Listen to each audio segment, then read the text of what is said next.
Hello viewers. In the previous section we have seen about the various terms of the ecosystem. That was the introductory video. Then we have studied about the food chains, the various trophic levels and all. And in this video we'll be studying about the types of ecosystems that we have. We have ecosystems of two types. We can classify them into two types. The first one is natural ecosystems and then the artificial ecosystems. Natural means the naturally existing ones, which can be further classified into the terrestrial ecosystems and then the aquatic ecosystems. Terrestrial means all the land-based ecosystems, we call them as terrestrial ecosystems. Say for example, we have grassland ecosystems, okay, and then we have forest ecosystems. While coming to the aquatic means, these are water-based. We have freshwater as well as the seawater-based, estuary-based ecosystems, which are the naturally existing ones. Then artificial means man-made. Say for example, we have a cropland. Specifically we'll be planting them. Okay, that is a cropland one, man-made one. Then the aquarium based, like since we are raising some particular aquarium fish or some prawn culture they're doing, so that is artificially created by the man. And even our kitchen garden, that is an artificial one which is made by us. So we have these ecosystems of several sizes. So we have a small pond ecosystem, okay, of around, say for example, it's half a kilometer dia on either side, or at times we also have just a few meters dia ponds also, so that also becomes one ecosystem. Then we have a lake ecosystem, then an entire river ecosystem, we have estuarian based ecosystems, then we have a desert which is a huge ecosystem, we have a grassland ecosystem, a pond ecosystem, a cropland, kitchen garden. So all these are the ecosystems of various sizes. Kitchen garden, it can also be a small one or a huge one based upon our capacity. First is the grassland ecosystem. So in the grasslands, you can see that around it constitutes around 19% of the entire land surface that the earth has, and these are scattered throughout the world. Like we have tropical grasslands, temperate grasslands, and even in the alpine regions we have grasslands.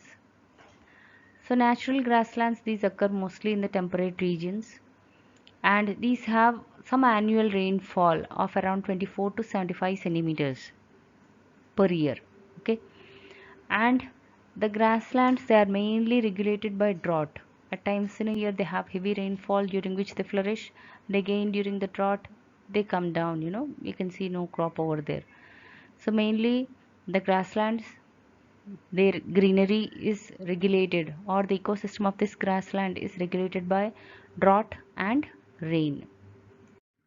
So the principal grasslands in the world, you can see them in the green plains of the Canada, USA, Argentina, South Asia to Central Asia. And even in India we have these things. First thing is Kashmir Valley. We know that Kashmir has it. Even in Assam, West Bengal, MP, UP, Punjab, Gujarat, Orissa, Tamil Nadu. In all these areas also we have this grasslands. And these are degraded, nowadays, because of human interference, because we people are trying to have our own resorts and all such things are being constructed over there, just for tourism and all, because of which many of these grasslands, they are getting degraded. So these grasslands, again, they consist of mostly grasses. Apart from that, they have varieties of herbs also, based on which again these are categorized. So again, one more thing is these grasslands, they have consumers. So consumers means these small birds they have, which will be perching on the seeds of these grasses. Then you have rabbits, mice, even bison will be there, frogs will be there, toads, snakes, and hawks. So based upon the sizes of the grass, again these are classified like this. We have plains which have very short grass. We have prairies. These have tall grass, again with in between shrubs and all.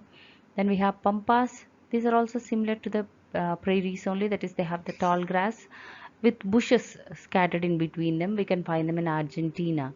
Then we have savannas. Savannas means these are the grasslands which have trees now.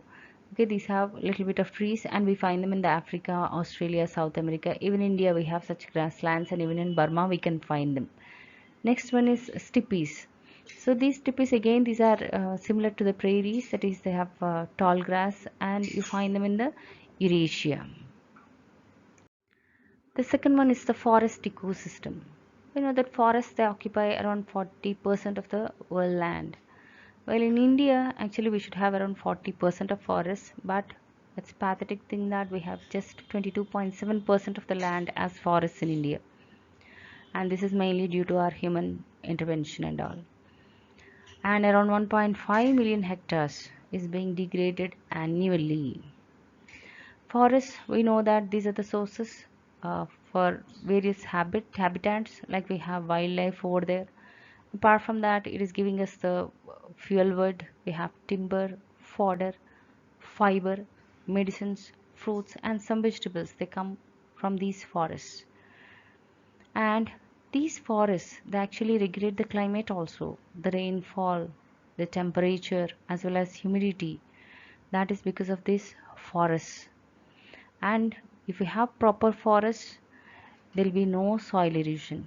They will be preventing soil erosion, and we will not have this flash floods and all.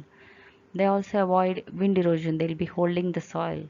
So flash floods and all such things you will not see if a particular region has good forest coverage.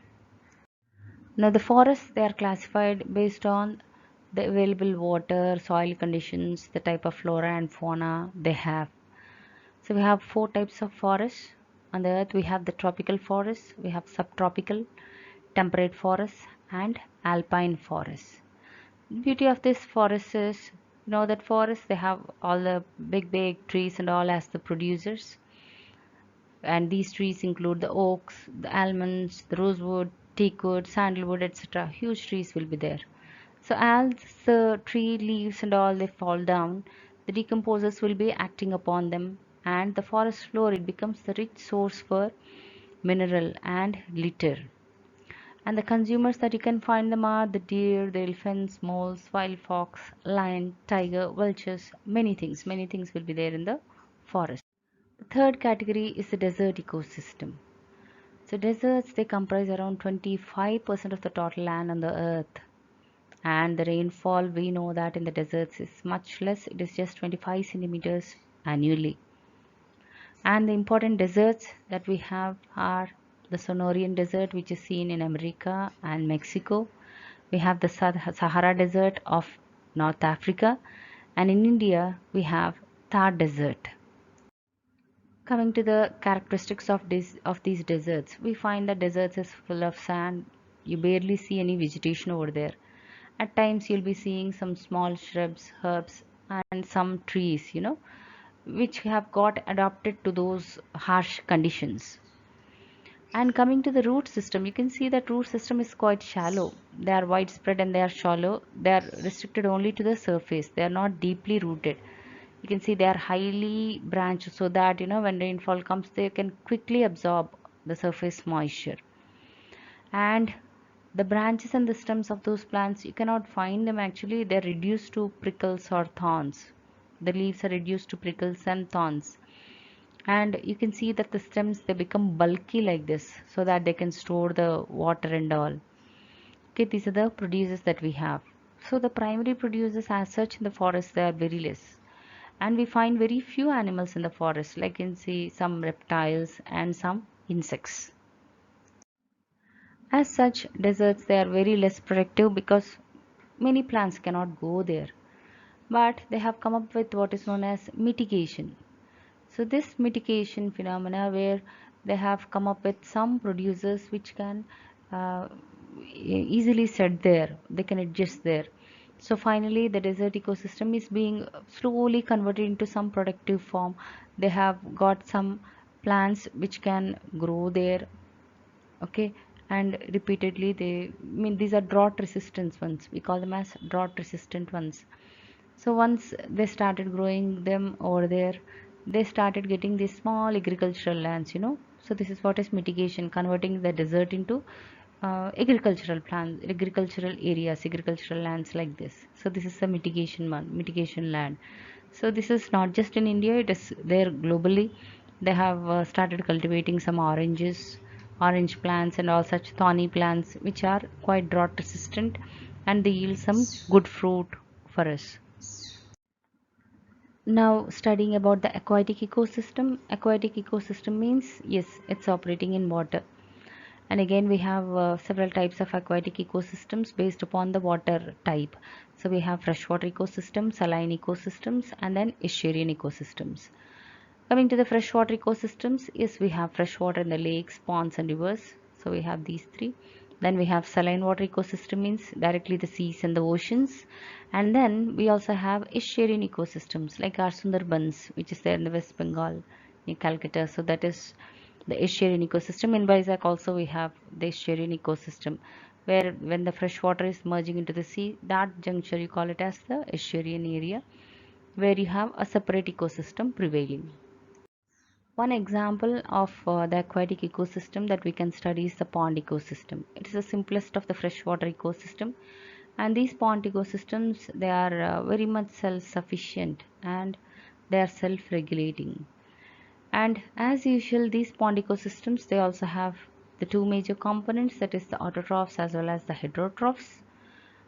And you can see that they have this organic and inorganic substances between the autotrophs and the heterotrophs, and you find even these things in the bottom mud where the decomposers will be present in the ponds.